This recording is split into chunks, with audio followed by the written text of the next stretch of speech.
ఆంధ్రప్రదేశ్లో ఆటో డ్రైవర్లకు good news. రేపు ఆటో డ్రైవర్ల సేవా పథకం ప్రారంభం కాబోతోంది. ఆటో డ్రైవర్లకు ఏడాదికి 15,000 రూపాయల ఆర్థిక సాయం అందించేందుకు ప్రభుత్వం సిద్ధం కాబోతోంది.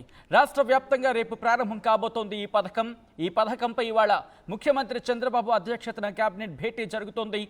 ఇటు ఆటో డ్రైవర్ల సేవా పథకానికి ఆమోదం తెలపనుంది ఈ కేబినెట్. ఆటో క్యాబ్ డ్రైవర్లకు 15,000 రూపాయలు ఇచ్చేందుకు ప్రతిపాదనకు ఆమోదం తెలపనుంది కేబినెట్. ఉచిత బస్సు నేపథ్యంలో ఆటో డ్రైవర్లకు ఆర్థిక సాయం అందించేందుకు ప్రభుత్వం సన్నద్ధమవుతోంది.